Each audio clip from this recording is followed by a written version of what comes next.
अस्सलाम वालेकुम, मैं हूं शाहजेब खानजादा। पूरी कौम की नजरें सुप्रीम कोर्ट पर जमी हैं, जहां से आइंदा चंद दिनों में अहम फैसला आने का इम्कान है।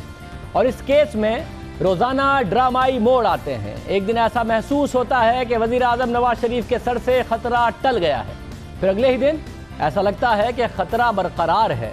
कल ऐसा महसूस हुआ कि वजीर आजम खतरे से निकल आए हैं, मगर आज ऐसा लगा कि वजीर आजम अब भी खतरे से बाहर नहीं। शायद यही वजह है कि रिमार्क्स और फाइनल फैसले में फ़र्क होता है। जजेस क्या सोच रहे हैं वो फैसले से पता चलता है, ना कि रिमार्क्स और सवाल जवाब से। अदालत ने आज शरीफ खानदान की तरफ से पेश किए गए अहम और बुनियादी दस्तावेजात पर सवालात उठा दिए। मामला असासे छुपाने और नाअहली से बढ़कर जाली दस्तावेजात जमा कराने की तरफ जा रहा है। लंदन फ्लैट्स के हवाले से शरीफ खानदान की तरफ से जमा कराई गई दस्तावेजात पर रिमार्क्स देते हुए जस्टिस एजाजुल अहसन ने कहा कि बेनिफिशियल मालिक मरियम हैं, इसके लिए तस्दीक शुदा दस्तावेजात मौजूद हैं। जस्टिस अजमत सईद शेख ने कहा कि आप चाहते हैं कि हम आपकी गैर तस्दीक शुदा नकूल पर यकीन कर लें, तो सलमान अकरम राजा ने कहा कि हमारा मौक़िफ़ है कि इस हवाले से मज़ीद तहकीकात की जाए। जस्टिस एजाजुल अहसन ने कहा कि आप चाहते हैं कि हम सरकारी सतह पर आने वाली दस्तावेज़ पर यकीन ना करें। जस्टिस अजमत शेख ने अटॉर्नी जनरल से पूछा कि अगर जाली दस्तावेजात अदालत में पेश हों तो क्या होता है, तो एडिशनल अटॉर्नी जनरल ने जवाब दिया कि जाली दस्तावेजात पेश करने पर मुकदमा दर्ज किया जाता है। जस्टिस एजाजुल अहसन ने कहा कि 7 साल की सज़ा होती है। जस्टिस अजमत शेख ने कहा कि राजा साहिब, और ये सलमान अकरम राजा को मुखातिब करके कहा जज साहब ने कि राजा साहिब, ये आप लोगों ने क्या कर दिया है, हम सोच भी नहीं सकते कि ऐसा हो कैसे गया। नरम मिजाज रखता हूँ, लेकिन इस चीज़ से मेरा दिल टूटा है। इस पर सलमान अकरम राजा ने अदालत को बताया कि ये दस्तावेजात एडवोकेट अकरम शेख ने जमा कराई हैं, जो मुझसे पहले इस केस का हिस्सा थे। मालूम करूंगा कि ये कैसे हुआ। जस्टिस अजमत सईद शेख ने रिमार्क्स दिए कि हमारे सामने केस बादियुन नज़र में वाज़ेह हो। अदालत ने कहा कि हमारे सामने केस बादियुन नज़र में जाली दस्तावेजात देने का है और फिलहाल बादियुन नज़र से आगे नहीं जाना चाहते, किसी के बुनियादी हुकूक मुतासिर नहीं करना चाहते। ऐसा कुछ नहीं कहेंगे जिससे केस पर असर पड़े। आज की अदालती समाअत में ट्रस्ट डीड के फ़ॉन्ट पर भी बात हुई और इस पर भी अदालत के अहम रिमार्क्स सामने आए। हुसैन हसन और मरियम नवाज के वकील सलमान अकरम राजा ने अदालत को बताया कि तकनीकी तौर पर कैलिब्री फ़ॉन्ट का जो बीटा वर्जन है वो 2006 में इस्तेमाल करना मुमकिन था। तो जस्टिस अजमत सईद शेख ने कहा कि क्या कोई कानूनी फ़र्म फ़ॉन्ट चोरी करके दस्तावेजात तैयार करेगी? बरतानिया में शहरियों को छींक भी आ जाए तो वो रुमाल निकाल लेते हैं। समाअत के दौरान जस्टिस एजाजुल अहसन ने कहा कि ट्रस्ट डीड पर 4 फरवरी 2006 को कैसे दस्तखत हुए, इस दिन तो छुट्टी थी। जस्टिस अजमत सईद शेख ने रिमार्क्स दिए कि ऐसे आंखें बंद कैसे कर सकते हैं, उसके नताइज अच्छे नहीं होंगे और कानून अपना रास्ता खुद बनाएगा। सुप्रीम कोर्ट आंखें बंद करके नहीं बैठ सकती। क्या हफ्ते के दिन ट्रस्ट डीड पर दस्तखत नहीं हो सकते? और अगर हफ्ते के दिन दस्तखत हो तो उसकी वजह से दस्तावेज़ की हैसियत मशकूक हो जाएगी। इस हवाले से हमने बरतानिया में भी राब्ता किया मुख्तलिफ वहाँ जो माहिरीन हैं कि क्या हफ्ते के दिन वाकई दस्तखत नहीं हो सकते। शरीफ ख़ानदान के ऊपर जो मुख्तलिफ गलतियों का इल्ज़ाम लगा है कि कानूनी दस्तावेज़ात में जो मामलात हैं उसमें एक और बड़ा सवाल उठ गया कि आपने हफ्ते के दिन दस्तखत करा लिए, अपनी लॉ फर्म से भी नोटराइज कैसे करा लिया उसको हफ्ते के दिन। हमने राब्ता किया। बैरिस्टर राशिद असलम हमारे साथ मौजूद हैं, माहिर बरतानवी क़वानीन हैं। इस साथ साथ हमारे साथ शाहिद खान साहब मौजूद हैं, आप डायरेक्टर एडवाइस वाइस सोलिसिटर हैं, जबकि head of Adam Bernard solicitor हैं बैरिस्टर राशिद असलम साहब। राशिद असलम साहब, सबसे पहले ज़ाहिर है आपसे इस हवाले से पहले भी बात होती रही है। बरतानिया के मामलात आप जानते हैं, वहाँ पर प्रैक्टिस करते हैं। हफ्ते के दिन अगर छुट्टी हो तो क्या ट्रस्ट डीड को वेरीफाई नहीं किया जा सकता, या फिर कोई हफ्ते इतवार के दिन बिल्कुल वहाँ काम नहीं होता, नोटराइज नहीं कराया जा सकता, या कोई फर्म भी अपने क्लाइंट के डॉक्यूमेंट्स को वेरीफाई नहीं करके दे सकती, ट्रस्ट डीड को वेरीफाई नहीं करके दिया जा सकता, जो आपने देखी भी है? नहीं जी, ऐसा नहीं है। लॉ फर्म्स तो यहाँ पे सातों दिन भी काम करती हैं। बहुत सारी फर्म है जो 24/7 काम करती हैं, तो किसी भी वक्त ये डॉक्यूमेंट्स सर्टिफाई या अटेस्टेशन की हो सकती है। और दूसरी बात, ये जो स्पेसिफिक ये ट्रस्ट डीड है, ये जर्मी फ्रीमैन ने अटेस्ट की है, जो यहाँ पे सोलिसिटर है और 1977 से सोलिसिटर है।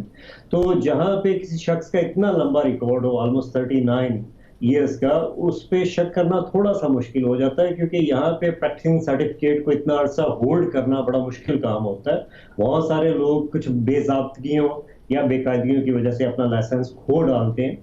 तो मैं नहीं समझता कि इसमें कोई ऐसी बेकायदगी है। हफ्ते के दिन, ये सैटरडे बनता है 4 फरवरी 2006, हफ्ते का दिन है, तो सैटरडे तो नॉर्मली यहाँ पे फर्म्स खुली होती हैं। बहुत कम फर्म है जो बंद होती हैं, लेकिन काम जो यहाँ पे हो रहा होता है ऐसी कोई बात नहीं है। आप 24/7 बहुत सारी फर्म है जहाँ पे जाके अटेस्टेशन करवा सकते नहीं, मगर जो फर्म बंद है, क्या वो सकती है अपने क्लाइंट को फैसिलिटेट कर सकती है? और ऐसा आप लोग खुद प्रैक्टिस करते हैं, ऐसा होता है बर्तानिया में? जी जी बिल्कुल, आपके जाती ताल्लुकात होते हैं लोगों के संग के साथ, आप आउट ऑफ पास भी लोगों को बुला सकते हैं। इसमें तो बहुत लंबा काम नहीं था, ये जस्ट एक स्टैंप करना होता है, आपने उस शख्स की आईडी लेनी होती है, उसके बाद उसको स्टैंप करना होता है। तो किसी भी वक्त हो सकता है, जैसा मैंने पहले कहा कि 24 घंटे में किसी भी लम्हे हो सकता है। ये आप पे डिपेंड करता है, आपके सोलिसिटर पे डिपेंड करता है कि अगर वो आना चाहता है तो वो आ सकता है, पढ़ सकता है। उस पर कानूनन कोई ऐसी पाबंदी या कदगन नहीं है कि वो ये काम नहीं कर सकता। मतलब मुझे फिर साथ में ये भी बताइए कि ट्रस्ट देखी ही है, अब ये ट्रस्ट डीड भी उसी फर्म ने, जेरेमी फ्रीमैन ने वेरीफाई करके दी है। क्या अगर ये मामला बर्तानिया की अदालत में हो, क्योंकि ये बर्तानिया की फर्म है, और वहां पर ट्रस्ट डीड पेश की जाए, और ज़ाहिर है उसके मुतालिक दूसरे सवालात भी बहुत सारे पैदा हो रहे हैं ट्रस्ट डीड के हवाले से, उसकी बेनिफिशियल ओनरशिप, तो और ये ट्रस्ट डीड ने वेरीफाई भी किया हो जेआईटी को कि हाँ जी हम वेरीफाई करते हैं कि इस ट्रस्ट डीड का जो कंटेंट है हमने वेरीफाई किया था, और जेआईटी को भी खत लिखा हो, तो अदालत इनके बात को फाइनल मानेगी या सवालात उठेंगे अगर कोई लॉ फर्म ये कह रही हो कि हम ट्रस्ट डीड को वेरीफाई करते हैं? नहीं जी, ये फर्म का फाइनल वर्ड होगा, इसको अदालत को मानना पड़ेगा, क्योंकि ये प्रॉपरली साइंड डॉक्यूमेंट है, और इसकी जैसे मैंने बताया लॉफुल जो सिचुएशन है वो इसकी बहुत स्ट्रांग है। तो इस पे कोई सवाल उठ नहीं सकता किसी कोर्ट ऑफ लॉ में या किसी भी इदारे में। यूके के हवाले से ये एक बहुत स्ट्रांग डॉक्यूमेंट है। पाकिस्तान के हवाले से अगर कोई ऐसा सवाल उठता है, मैं नहीं समझता कि ऐसी कोई बात होनी चाहिए कि ये जो डॉक्यूमेंट है ये सैटरडे को साइन नहीं हो सकता। यहाँ पे जैसा मैंने पहले भी गुफ्तगू में अपनी में कहा है कि यहाँ पे 24/7 काम हो रहा होता है लॉ का, तो ऐसी कोई सिचुएशन नहीं है कि जिसमें ये साइन ना हो सके। ये फर्म इसको ऑन करती है, इसको कहती है कि जी हमने ये अटेस्ट किया है, तो ये यूके की किसी भी अदालत में इसको चैलेंज नहीं किया जा सकता। बहुत शुक्रिया। हमारे साथ बैरिस्टर राशिद असलम साहब मौजूद थे। वो कहते हैं कि वहाँ काम होता है, 24/7 काम होता है क्लाइंट के लिए। एक और हमने माहिर कानून वहाँ पर director advice vice solicitor Shahid Khan साहब से भी गुफ्तगू की, वो भी लंदन में लॉ प्रैक्टिस करते हैं बरतानिया में। शाहिद खान साहब आपका बहुत शुक्रिया। शाहिद साहब आप देख ही रहे हैं जो ये इशू है, हफ्ते और इतवार को क्या लॉ फर्म्स वहाँ पर ऑपरेट नहीं करती, वहाँ पर चीज़ वेरीफाई नहीं हो सकती, जिसका जिक्र हो रहा है, जिस फर्म का जिक्र हो रहा है ट्रस्ट डीड, ये वेरीफाई हो सकती है नहीं हो सकती? यहाँ पर ना यूके के अंदर जैसे कि मैं एक ड्यूटी सॉलिसिटर हूँ, हमारा ये होता है कि हम 24 आवर्स ऑन कॉल होते हैं। तो Saturday Sunday Monday Tuesday 7 days a week जो हम काम करते हैं। तो हमारी ये नॉर्मल है कि किसी भी क्लाइंट को किसी टाइम मिलना। तो इट डिपेंड्स, क्योंकि कोई भी आदमी जब अरेस्ट होता है हमें नहीं पता कि उसने रात के 2 बजे अरेस्ट होना है या सुबह होना है। तो इसी तरह ना जैसे क्लाइंटों को ज़रूरत होती है तो हमारी सर्विसेज यहाँ यूके के अंदर मौजूद अवेलेबल होती हैं। नहीं, मगर वो तो एक्स्ट्राऑर्डिनरी हालात हो गए ना, साथ कोई ऐसा वाकया हो गया हो। अब ये कोई एक्स्ट्राऑर्डिनरी मामला नहीं रखता कि ट्रस्ट डीड है वो वेरीफाई करानी है, वो हफ्ते के किसी और दिन भी हो सकती। तो ऐसी सूरत में भी हफ्ते के दिन इस कंपनी को आप जानते हैं जेरेमी फ्रीमैन को, ये करके दे सकते हैं, और ये रूटीन की बात है उधर आपके ख्याल में? जी बिल्कुल पॉसिबल है, बिल्कुल पॉसिबल है, क्योंकि ये नॉर्मल है कि सॉलिसिटर्स जो है ना सैटरडेज को भी ऑपरेट करते हैं यहाँ, और हमारी प्रैक्टिस जैसे है बहुत सालों से हम कर रहे हैं, और इस नॉर्मल के सैटरडेज को ऑपरेट हो गया। और जो नोटराइज होना है वो सिर्फ वीकडेज में हो सकता है, या वो भी आप लोग जब प्रैक्टिस करते हैं अपने क्लाइंट्स के लिए वो भी हफ्ते को करा सकते हैं, या उसके बाद इतवार को करा सकते हैं? ये नोटराइज होने का मामला भी हफ्ते को हो सकता है? जी नोटराइज भी हो सकता है हफ्ते इतवार को, लेकिन यूजुअली हफ्ते को होता है। इतवार को एक्सेप्शनल सर्कमस्टांसिस में होता है, कोई डिसेबल्ड हो या एल्डरली हो या वनरेबल हो, या कोई ऐसी कोई सिचुएशन हो किसी की जिसके लिए स्पेशली अरेंजमेंट कर सकते हैं सैटरडे और Sunday out of office hours. वैसे जनरली ऑफिस आवर्स आपको मालूम ही है 9:30 to 5:30 होता है यूके में, लेकिन Saturday Sunday at odd hours ना सर्विसेज अवेलेबल हो सकती हैं। जी बिल्कुल। मुझे साथ ये बताइएगा, ज़ाहिर है मैं साहब से भी सवाल पूछ रहा था, आप भी ये मामला देखते होंगे कि अगर एक ट्रस्ट डीड है और दो पार्टीज कह रही हैं कि हमारे दरमियान मुआहदा है, और उसके पीछे एक लॉ फर्म है वो कह रही है कि हाँ मैं इसका गवाह हूँ, और वो उसके बाद जेआईटी को कंफर्म भी अगर करके देती है, अगर बरतानिया की अदालत में ये मामला हो और दो पार्टीज कह रही हो, दो बहन भाई कह रहे हो, तो उस ट्रस्ट डीड को एक्सेप्ट किया जाएगा, उस लॉ फर्म के वर्ड को फाइनल जाना जाएगा, या इसके अलावा तहकीकात होंगी? बिल्कुल एक्सेप्टेबल होगी, क्योंकि यहाँ पर जो है ना, जब आदमी कोई एविडेंस देता है पर्टिकुलरली इन कोर्ट के अंदर, वही उसका एविडेंस है। तो कोई भी डॉक्यूमेंट या कोई सोलिसिटर अगर वेरिफिकेशन दे देता है कि भाई ये मैंने टेस्ट किया है या वेरीफाई किया है, तो that's sufficient, there is no problem with that. नहीं, मगर एक और मसला है, वो मसला यहाँ पर अगर पीछे करप्शन के इल्जामात साथ हों, ओरिजिनल ओनरशिप के मसाइल हों, 92, 93 और 2006, आपने केस फॉलो किया होगा इसलिए मुझे ज़्यादा बताने की ज़रूरत नहीं है। अगर ये सारी चीज़ें हों और केस बरतानिया में हो, फिर एक लॉ फर्म आके कह रही हो हम इस ट्रस्ट डीड के विटनेस हैं, तब भी अदालत कुछ नहीं पूछेगी, तब भी मान लेगी, या इसके अलावा कुछ ट्रायल होगा और लॉ फर्म का वर्जन कुछ अलग होगा? नहीं, पता क्या, ये टू डिफरेंट इश्यूज हैं। एक है क्रिमिनल एस्पेक्ट, जो कि क्रिमिनल इन्वेस्टिगेशन हो रही है और होगी, वो जाहिर है जो है ना कोर्ट के ऊपर है कि उसके ऊपर वो अपना व्यूज दें, लेकिन और जाहिर है जजमेंट भी देंगे at the end of the day, guilty not guilty. लेकिन जहां तक डॉक्यूमेंट्स की वेरिफिकेशन है ना, उसकी मैं बात कर रहा हूँ कि कोई भी एडवोकेट जो या कोई भी सोलिसिटर जो वेरिफिकेशन देता है, उसको कोर्ट में जो उसने एविडेंस दिया होगा उसको ही माना जाएगा, तो डिस्प्यूट भी किया जाएगा। इसमें कोई रिस्ट्रिक्शन नहीं है कि भाई आप सैटरडे को ना आए या संडे को ना आए या रात के 10 बजे ना करें, ये म्यूचुअली है, एज लॉन्ग एज के दोनों पार्टी के लिए ना इट्स कंपैटिबल। बहुत शुक्रिया। बरतानिया से आपने राय सुनी माहिर क़वानीन की। वो कहते हैं हम हफ्ते इतवार को 24/7 ऑपरेट करते हैं और कोई ऐसी बात नहीं है। अगर ट्रस्ट डीड वेरीफाई करके दी है, एक पुरानी कंपनी है 39-40 साल से, अब सवाल उठ गया है जाहिर है। मियां नवाज शरीफ साहब के बच्चों के वकील सलमान अकरम राजा ने आज दलाइल देते हुए मजीद कहा कि JIT ने मुत्तहिदा अरब अमारात के ख़त पर नताइज अखज़ किए। इस हवाले से हुसैन नवाज से कुछ नहीं पूछा और हुसैन नवाज की तस्दीक शुदा दस्तावेज़ात को भी नहीं माना। सलमान अकरम राजा के दलाइल पर जस्टिस अजमत सईद शेख ने कहा कि मुत्तहिदा अरब अमारात के हुक्काम ने कहा कि ये मोहर हमारी है ही नहीं। नोटरी की मोहर की तस्दीक ना होने के जो असरात होंगे वो अदालत ज़ेर बहस लाना नहीं चाहती। इस पर सलमान अकरम राजा ने जवाब दिया कि ऐसा कुछ नहीं, कोई गलती हो गई होगी। इस पर जस्टिस एजाजुल अहसन ने रिमार्क दिए कि आपकी बात से लगता है कि दुबई हुकूमत बहुत गलतियां करती है। तारिक शफी से पूछा तो उन्होंने कहा कि हमने नोटरी नहीं कराया। सबने कहा कि ये नोटरी मोहर को नहीं जानते, उसका मतलब ये दस्तावेज़ात गलत हैं। हुसैन नवाज ने JIT को बताया था कि वो दुबई नहीं गए, तो फिर किसने नोटराइज कराया? नोटरी पब्लिक से तस्दीक किसने करवाई? इससे तो ये दस्तावेज़ात जाली लगती हैं। इस पर सलमान अकरम राजा ने कहा कि हुसैन नवाज की जगह कोई और नोटरी तस्दीक के लिए गया था।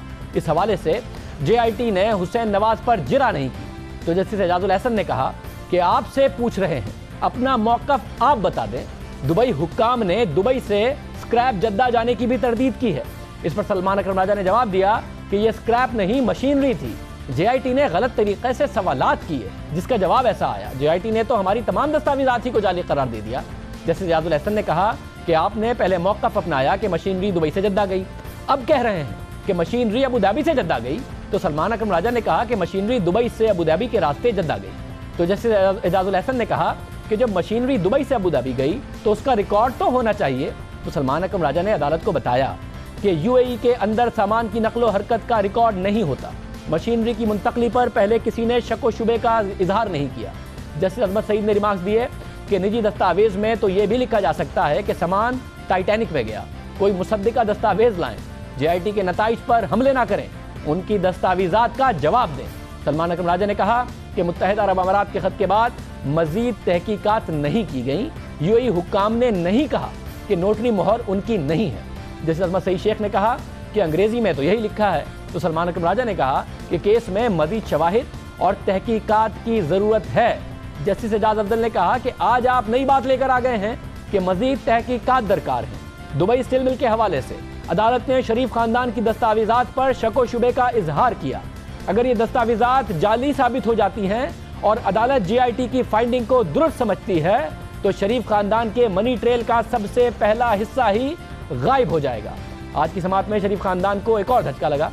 अदालत कतरी शहजादे के खत को अहमियत देने को तैयार नहीं और ना ही उनका बयान रिकॉर्ड करने की अब कोई गुंजाइश नजर आ रही है। यानी शरीफ खानदान के मनी ट्रेल का ये अहम किरदार अदालत की नज़र में मशकूक नजर आ रहा था।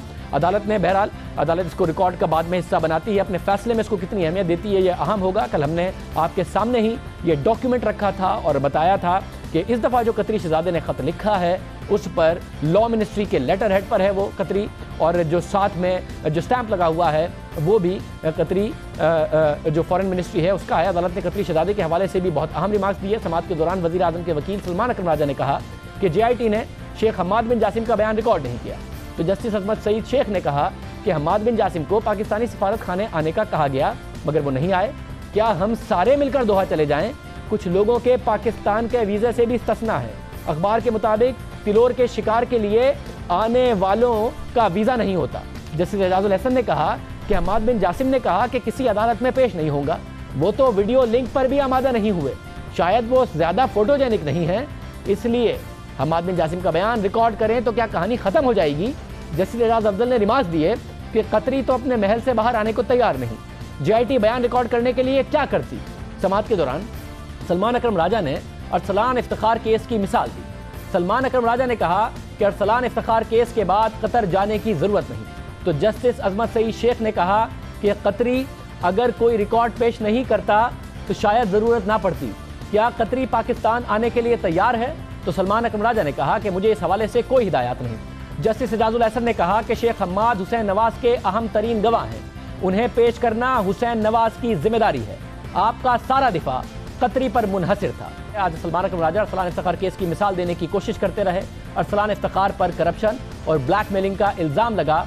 उस केस में अदालत ने खुद ये वाजे किया कि बेटे के की तरफ से जो अमल किया गया उसकी जिम्मेदारी वालिद पर नहीं डाली जा सकती। इसी तरह इस केस में एक और मिसाल कायम हुई कि गवाह को सवालनामा भेजा गया और यह अदालत ने कहा कि लाजमी नहीं है कि बुलाया जाए, सवालनामा भी भेजा जा सकता है। क़य्यूम सिद्दीकी उस वक्त इस सारे केस को फॉलो करते रहे और देखते रहे। उनसे पूछते हैं कि क्या अरसलान इफ्तिखार केस में मामलात हुए थे, क्या वाकई? क्योंकि आज अदालत ने वाज़े तौर पर कहा, कल अदालत की तरफ से दो टोक फैसला दिया गया, दो टोक रिमार्क्स दिए गए कि अब जो बारे सबूत है वो शरीफ खानदान पर है। और आज कहा गया कि अगर बच्चे सबूत नहीं दे पाते तो फिर मियां नवाज शरीफ साहब पब्लिक ऑफिस होल्डर हैं, उनसे पूछा जाएगा। क्या अरसलान इफ्तिखार के केस में कुछ अलग हुआ था? क़य्यूम सिद्दीकी से पूछते हैं। क़य्यूम सिद्दीकी साहब बहुत शुक्रिया।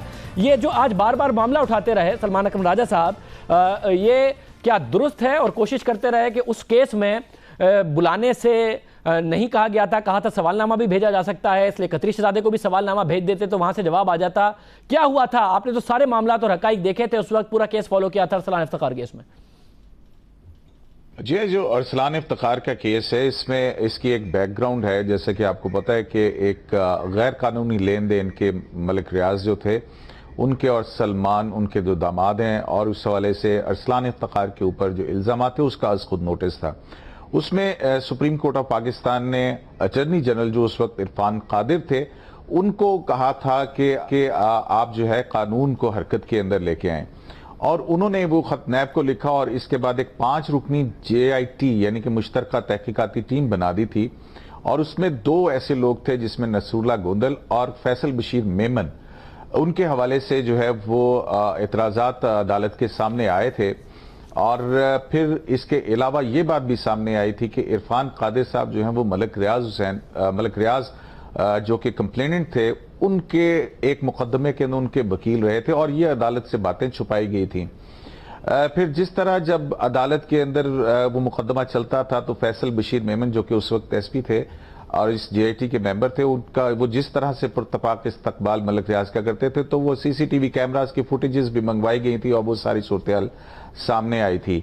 और उसमें एक और बात भी ये थी कि उस JIT ने उस वक्त के रजिस्ट्रार को एक खत लिखा था, और उस वक्त के रजिस्ट्रार जो हैं उन्होंने फिर मुख्तलिफ एतराज़ात उठाए थे JIT के इस खत के ऊपर, और उस पर फिर जो है वो इसी नौइयत के थे कि वो क्यों और किस हवाले से बुला रहे हैं। और फिर उसके बाद सुप्रीम कोर्ट ऑफ पाकिस्तान ने अपनी इस फैसले में ये बात तय की थी कि ये नैब के पास मुतलकुल अनान किस्म के इख्तियारात नहीं है तफ्तीश के, और ये तर्ज अमल जो है वो शायद रवायती तौर पर पुलिस का जो कल्चर है उसका उस तरह से करता है। और ये भी कहा गया उसके अंदर कि जब तक बताना जरूरी है कि किस शख्स को क्यों बुलाया जा रहा है, क्या सवालात पूछ के, और उससे किस किस्म के कागजात या दस्तावेजात रिक्वायर्ड हैं, और जब तक ये नहीं बताया तो उसका आना जरूरी नहीं है। तो ये भी एक प्रिंसिपल उसके अंदर तय हुआ था। लेकिन बाद ये एतराजात जब बहुत ज्यादा बढ़ गए थे तो उसके वक्त के चेयरमैन, एक और बात भी ये थी कि अटॉर्नी जनरल को कानून को हरकत में लाने के लिए कहा गया था। अटॉर्नी जनरल ने चेयरमैन नैब को खत लिख दिया था। चेयरमैन नैब अटॉर्नी जनरल की हिदायत पर अमल कर रहे थे। अटॉर्नी जनरल जो है वो मलिक रियाज के वकील थे। फैसल बशीर मेमन जो है उनका ताल्लुक उस हवाले से 22 का एक ताल्लुक था, वो उसके ऊपर सलान इफ्तिखार के जो एतराजात आए थे, तो फिर इस बुनियादों के ऊपर फिर वो JIT के अंदर से नसरुल्लाह गोंदर और फिर फैसल बशीर मेमन को जो है वो अलहदा कर दिया गया और इस तरह से वो JIT खत्म हो गई थी, जिसके बाद अदालत ने करा दिया क्योंकि ये इनको अलहदा कर दिया गया तो अब JIT का कोई वजूद नहीं रहा। और उसके बाद फिर आपको याद होगा शुएब सडल कमीशन एक बनाया गया था जिसके अंदर फिर ये सारे मामला तय हुए थे और उसकी शुएब सडल कमीशन की एक रिपोर्ट सामने आई थी। साथ में ये बताएगा कि क्या ये हुआ कि जब ज़ाहिर अरसलान इफ्तिखार केस के हवाले से उस वक्त के चीफ जस्टिस इफ्तिखार चौधरी साहब पर बहुत ज़्यादा तनकीद हो रही थी, तो अदालत ने कहा कि क्योंकि अरसलान इफ्तिखार बालिग हैं, काम अपना करते हैं, इसलिए वालिद साहब उनके ज़ाहिर एक ऑफिस होल्डर थे उस वक्त, वो जिम्मेदार नहीं है, वालिद बाप जिम्मेदार नहीं है एक बालिग बच्चे के काम। क्या इस हवाले से भी कोई अदालत की तरफ से हुक्म आया था?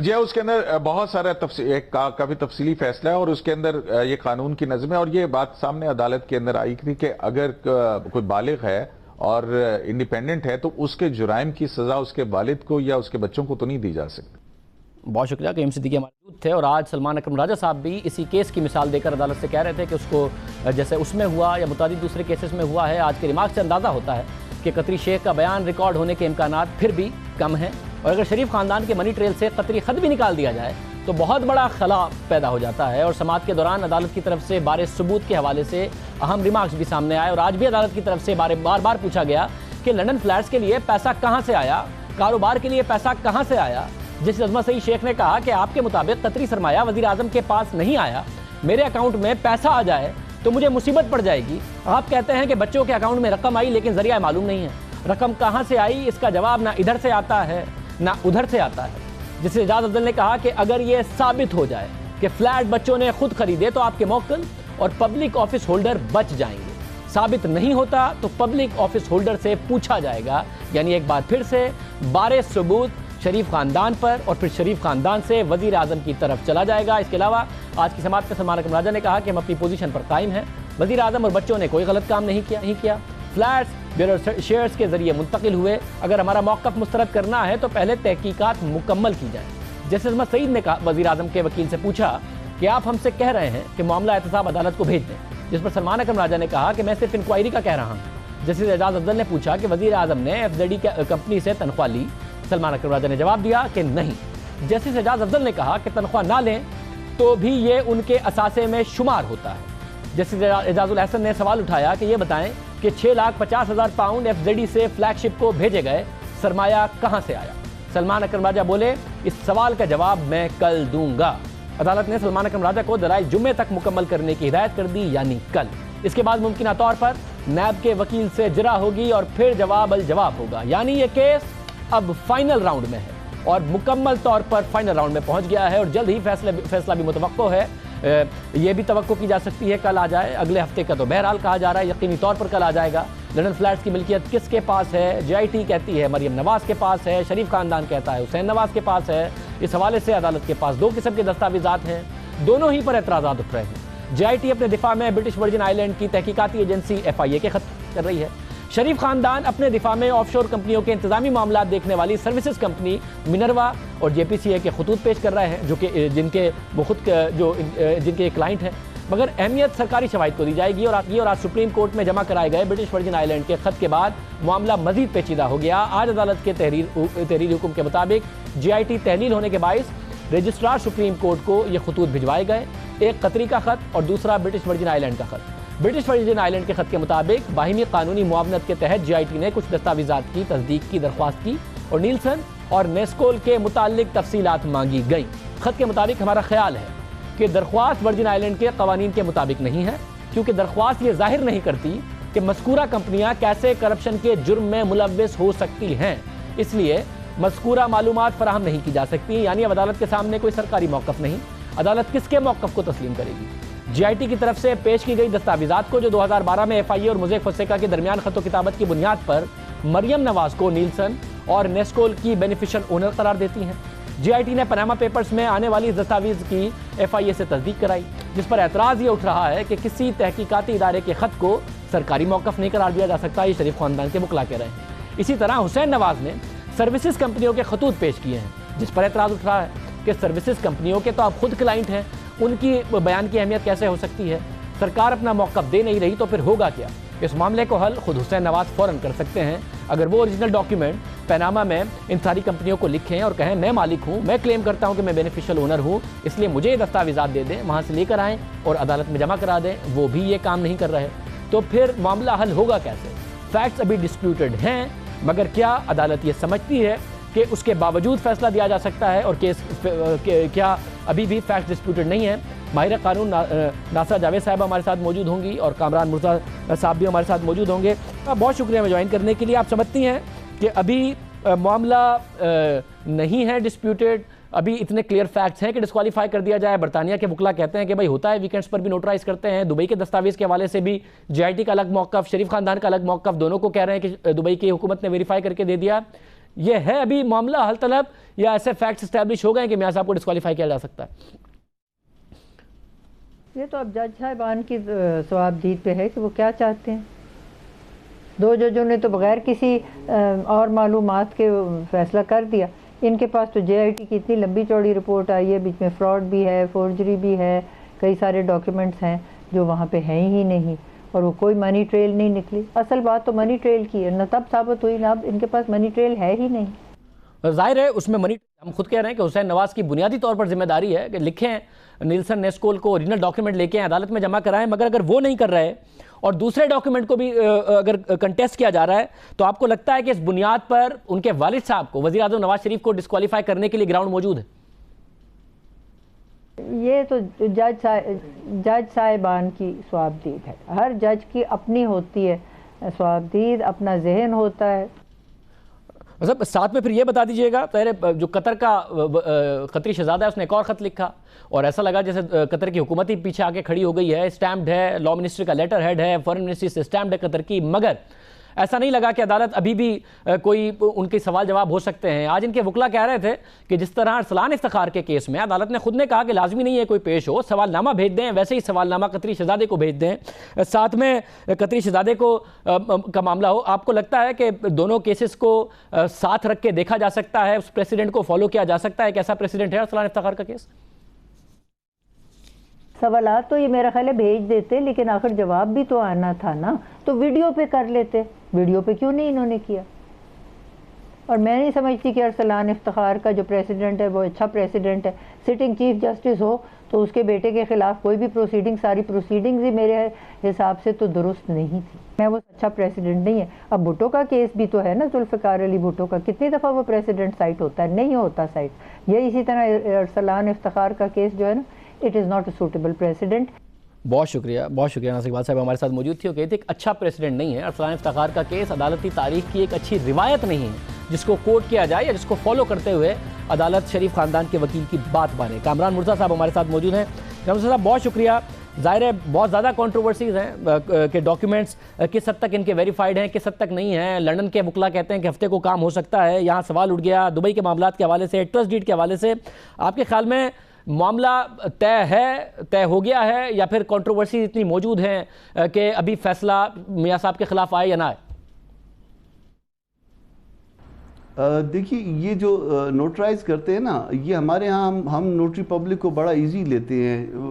ये इंग्लैंड में जो है ना वो इस तरह से इजी नहीं लेते। वो जो डॉक्यूमेंट वो अटेस्ट करते हैं वो बड़ी ज़िम्मेदारी से वो उसको वो करते हैं, उसको देखते हैं और उसके बाद जो है ना उसकी अटेस्टेशन होती है।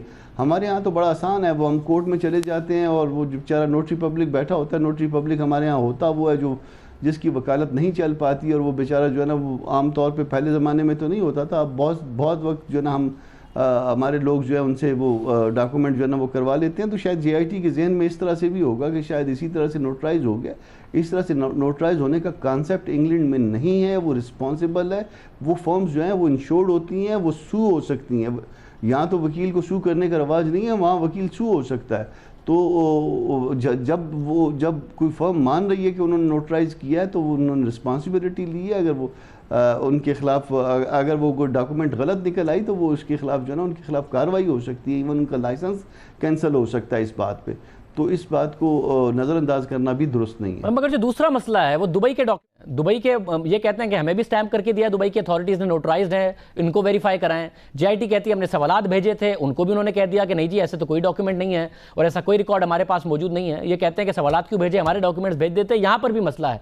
आपके ख्याल में JIT के इतने सबूत दे दिए हैं कि इस मसले में डिस्क्वालिफिकेशन हो जाए, या फिर शरीफ खानदान के जो दलाइल हैं वो इतने हैं कि मियां नवाज शरीफ साहब को बरी जिम्मा करार दे दिया जाए? ये दोनों तरफ से अभी तक सेटिस्फैक्शन नहीं है और मजीद तहकीकात मांगता है ये सारा मामला जो कि शरीफ खानदान के वकला की तरफ से आज कहा गया। मामले को अल्टीमेटली रिजॉल्व करना पड़ेगा। देखिए, एक रीज़नेबल सस्पिशन जो है ना वो मौजूद है इन्वॉल्वमेंट का भी, और इसके साथ साथ जो है ना एक चीज़ जो और वो अब सामने आ रही है या लोगों की ज़ुबान पे आ रही है कि JIT के हवाले से उनके ताल्लुकात के हवाले से उनकी मेलाफाइडीज़ के हवाले से, जैसे लॉ फर्म को इंगेज कर दिया इंग्लैंड में अपने कज़न की, इस तरह की बातें जब सामने आ रही हैं तो इस पे डिसक्वालीफाई कर लेना। देखिए, इस पे ये जो डिसक्वालिफिकेशन है ये परपेचुअल है, मतलब ये सारी ज़िंदगी के लिए जो है ना वो शख्स अभी तक जो जो फील्ड में है वो सारी ज़िंदगी के लिए उस पर नाअहल हो जाता है। तो सिर्फ मेरा ख्याल है कि इस पे JIT की रिपोर्ट पे इन्हिसार करना अब सब्जुडिस मैटर है, इसको इतनी बात इस पे नहीं की जा सकती, मगर टोटली इस पे जो है ना वो रिलाय भी नहीं किया जा सकता एक रिपोर्ट मगर पे। और अदालत क्या करे? पहले अदालत ने खुद 5 रुकनी बेंच ने सुना, फिर अदालत ने कहा तसल्ली के लिए JIT बनाया, अदालत ने JIT भी बना दी। और अदालत क्या करे इस मामले को में जितने भी डिस्प्यूटेड फैक्ट्स हैं उनको ख़त्म करने के लिए? वो JIT के हवाले से भी कंट्रोवर्सीज पैदा हो गई। अदालत ने JIT ज़ाहिर है इसलिए बनाई थी कि तहकीकात सामने आए, मगर वो JIT ने से मुंसलिक कंट्रोवर्सीज हो गई, तो अदालत अब क्या करे? एक बात तो हमारे समझने की है ना, ये JIT जो है ये अनप्रेसिडेंटेड है, ऐसा पहले कभी नहीं हुआ। ये 5 लोगों के दरमियान कोई टीम वर्क पहले था या नहीं था? आंसर है कि नहीं था। पहली दफ़ा ये इकट्ठे हुए, ये एक दूसरे को जो है ना समझते थे, आए 60 दिनों में इन्होंने टीम वर्क डेवलप कर लिया, नहीं किया, किस तरह से किया, डॉक्यूमेंट कहाँ से आया, कौन सा डॉक्यूमेंट लेना है, कन्फ्रंट करवाना है तो किस तरह से कन्फ्रंट कराना है। तो बहुत सारे ऐसे सवालात हैं जिसको जो है ना वो अनआंसर नहीं छोड़ा जा सकता, मगर एट द सेम टाइम जो है ना इस पर किसी को क्लीन चिट भी नहीं दी जा सकती। बहुत सारा मटीरियल है, 10 वॉल्यूम का मटीरियल है और बड़ा संजीदा किस्म का मटीरियल है। तो मेरा ख्याल है कि इस मामले में इसको मज़ीद तहकीक इसमें होनी चाहिए।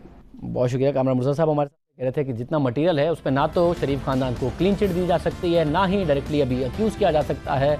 मज़ीद तहकीक तलब है मामला, ज़ाहिर फैसला अदालत ने करना है, जो भी अदालत फैसला लेती है। मगर ये जितनी भी मामलात हैं, मियां नवाज शरीफ साहब भी आज बड़े गुस्से में थे और कह रहे थे मुझे अपनी इज़्ज़त की बड़ी परवाह है। हुसैन नवाज साहब क्यों नहीं सारा डॉक्यूमेंट ले जाके रख देते, मामला ख़त्म करें, अपने वालिद साहब की भी इज़्ज़त बचाएं, अपने ख़ानदान की भी इज़्ज़त बचाएं, वो ये काम क्यों नहीं कर रहे?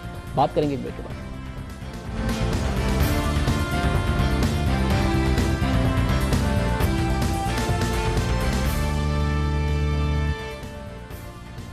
सुप्रीम कोर्ट में पनामा का हंगामा बरपा है तो सियासी मुहाज भी गर्म है। अपोजिशन जमातें वज़ीर-ए-आज़म के इस्तीफे से कम पर तैयार नहीं। हुक्मरां जमात भी इस मुतालबे को खातिर में नहीं ला रही और आज नवाज शरीफ चित्राल में लवारी टनल का इफ्तिताह करते हुए आज उन्होंने ऐसी बातें की जो आज से पहले नहीं की थी। मुखालिफिन पर भी बरसे, JIT पर भी बरसे और अजीब मामला यह हुआ कि PTV जो मियां नवाज शरीफ साहब जो कहें वो दिखाता है, जो तारीफ में ज़ाहिर है ज़मीन और आसमान एक कर देता है, उन्होंने मियां नवाज शरीफ साहब की तकरीर का एक हिस्सा एडिट कर दिया। फिर वो हिस्सा मीडिया के लोगों ने चलाया, किसी ने अपने मोबाइल फ़ोन से बनाया, किसी ने किसी भी तरीके से मैनेज किया, जिसमें मियां नवाज शरीफ साहब JIT पर बहुत बरसे थे। क्या वजह था कि वो सारा का सारा मामला एडिट आउट किया गया? हम आपको दिखाते हैं आज मियां नवाज शरीफ साहब ने क्या क्या कहा। जरा देखिए। मैं बताना चाहता हूं, ये JIT को भी बताना चाहता हूं, ये PTI को भी बताना चाहता हूं, ये इन तमाम सियासतदानों को कहना चाहता हूं, इस एहतसाब को कोई नहीं मानेगा। ये एहतसाब नहीं, ये इस्तेहसाल है। ये एहतसाब नहीं, इस्तेहसाल है।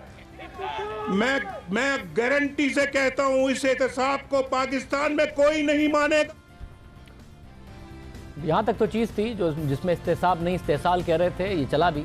मगर फिर मियां साहब ने करप्शन का इल्ज़ाम लगाने वालों को तनकीद का निशाना बनाया। उनका कहना था कि बताया जाए कौन से मंसूबे में कमीशन खाया, कहाँ करप्शन की, ये बात जाहिर है नून लीग की तरफ से की जा रही है। फिर कहना था कि धरनों वालों सर्कस पर आजकल पनामा का बोर्ड लगा है। जो धरने वालों का सर्कस था उस पर पनामा का बोर्ड लगा है। अवाम ने उन्हें पहले भी मुस्तरद किया, आइंदा इलेक्शन में भी मुस्तरद करेंगे।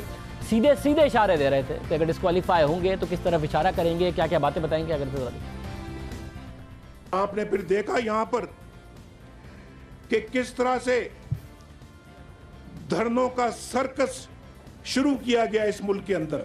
आजकल इनके सर्कस पर पनामा लीक्स का बोर्ड लगा हुआ है। ये बोर्ड बदलते रहते हैं, अपने सर्कस पे बोर्ड बदलते रहते हैं। भाई ये खेल तमाशे बहुत हो चुके हैं और ये सर्कस लग चुके हैं। यहाँ तक बातें चली और सर्कस और ये सारी बातें कौन करता है। फिर एक जो उनका पोर्शन था उनकी स्पीच का, वो एडिट आउट हुआ और वो फिर मोबाइल से जो फुटेज आई वो टीवी पर चली। वो क्यों, ऐसा मामला क्या हुआ, क्या करते रहे? जॉइंट इन्वेस्टिगेशन टीम का जो हेड है उसने अपने कजन को 50 लाख रुपए से ऊपर रकम का कॉन्ट्रैक्ट दिया, ठेका दिया, और वो वन मैन कंपनी है, वन मैन कंपनी। और एक छोटे से वो काम, वो भी हेरा फेरी वाला काम, उसके लिए 49,000 पाउंड इस पाकिस्तान के अवाम के खून पसीने की कमाई का दे दिया। मैं समझता हूं कि आज नवाज शरीफ का एहतसाब कर रहे हो, तुम जैसे लोगों का एहतसाब होना चाहिए, सरेआम होना चाहिए। बाकी जो है वो जिससे बैठे हुए वहां पे फरिश्ते, वो सारे सादिक और अमीन बैठे हुए वहां पर। और जिस मैंने लंदन की कंपनी का जिक्र किया, उसका जो मालिक है सो कॉल्ड, वो पीटीआई का मेंबर है। नवाज शरीफ का एहतसाब कराते हुए ऐसे बंदों से ये कभी नहीं चलेगा। और वो एहतसाब करो जिसको कौम तस्लीम करे, कौम माने, इसको कोई नहीं मानेगा। जो हिस्सा था इसको पीटीवी ने दिखाया नहीं, ये बाद में मीडिया चैनल से दिखाया। जाहिर आप देख रहे हैं मोबाइल फुटेज है।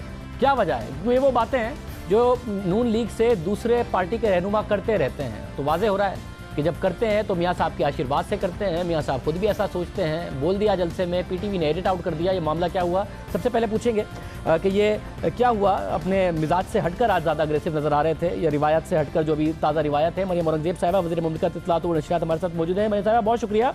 क्या वजह है जेआईटी के हवाले से उसने जो लॉ फॉर्म हायर की, अपने कज़न की, ये सारे मामला बड़े अग्रेसिव नजर आए? मियां साहब अपने रिसेंट पास के मुकाबले में ज़्यादा ज़रा अग्रेसिव थे। देखिए मियां साहब जो कि वाहिद पाकिस्तान के सियासतदान हैं, मैं कहूँगी जो तीसरी दफ़ा वज़ीर आज़म भी हैं, और जिस तरह का उनका एहतसाब हो रहा है और जो उन्होंने ख़ुद एहतसाब के लिए अपने पूरे ख़ानदान को 40-50 साल के रिकॉर्ड के साथ पेश किया है। और फिर भी अगर अपोजिशन जो इमरान खान साहब और जो उन्होंने बात भी की पाकिस्तान तहरीक इंसाफ की, फिर भी वो लोग जो ख़ुद चोर हैं वो उनको बार बार चोर कहें, उनके ख़ानदान को चोर कहें, एक इस्तेसाल का वर्ड इस्तेमाल किया कि ये एहतसाब नहीं है, तो जाहिर है हर आदमी उस पर रिएक्ट करेगा। और वो मियां साहब जिनको पाकिस्तान की आवाम ने वोट देकर वोट की ताकत से मुंतखब किया है, वो जब अपने वोटर से बात करेंगे तो मेरे ख्याल में उनकी यही बात होगी कि वो बताएंगे अपने वोटर को कि मेरा एहतसाब नहीं बल्कि मेरा इस्तेसाल हो रहा है। और तमाम वो जो तहफ़्फ़ुज़ात हैं उस पूरी कार्रवाई के ऊपर जेआईटी की, वो अपने वोटर्स को वो बताएंगे। मैंने साथ बताया ना, तो जेआईटी पे जितने मियां साहब ने, जो आप तो बाकी सारे के सारे करते रहते हैं, अगर इतना जेन्युइन थे, इतना दिल से बोल रहे थे, तो इसको और कोई मिसकैलकुलेटेड बात नहीं कर गए वो, तो एडिट आउट क्यों कर दिया पाकिस्तान टेलीविजन ने? वो तो कुछ चीज मियां साहब की ज्यादा बेशक चला दें, कम कैसे कर सकते हैं? ये कैसे कर दिया उन्होंने?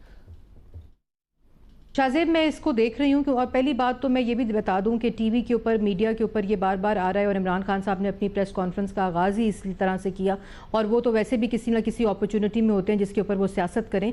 ये कोई पहली दफ़ा नहीं है कि वज़ीर आज़म की जो स्पीच है वो एडिट होकर एज लाइव चल रही हो। जब इस तरह के जलसे होते हैं, जब दूर जाते हैं, पीटीवी आपको खुद पता है कि बहुत सी जगहों के ऊपर जब कैमरा चीज़ों को लोकेशन होती है तो वो एज लाइव ही बहुत ज़्यादा सूरत हाल में चलती है। लेकिन इस चीज़ को ये कहना, अगर वज़ीर आज़म को नहीं पता कि पीटीवी के अलावा भी उनकी जो वीडियो है वो रिकॉर्ड की जा सकती है, आई मीन इस तरह की गुफ्तगू करना कि इस पोर्शन को, और खाली ये पोर्शन एडिट नहीं हुआ बल्कि जहां ब्लर आती है, जहां किसी किस्म की डिस्टर्बेंस आती है, उन तमाम चीज़ों को मरियम साहिबा, अगर कुछ ब्लर हो जाए, कुछ जाए, तो ऑडियो वीडियो दोनों एक साथ चली जाए, कैसे अहम मौके पर और ऐसी अहम बात पर हो सकता है, टेक्निकली पॉसिबल है, मगर एक अनोखी सी बात है उसमें आप ये कह रही हैं कि बस किसी एडिटर ने, किसी कैमरामैन ने खुद ही फैसला कर लिया कि क्वालिटी ठीक आई नहीं है, तो ये सारी बात नहीं जानी चाहिए, जो कि मियां साहब की तरफ से इतना अहम पॉलिसी स्टेटमेंट है। खुद ही फैसला कर लिया किसी ने अपने तय, किसी प्रोड्यूसर एडिटर ने ना आपसे पूछा, ना किसी ने ऊपर से कहा, कुछ नहीं किया?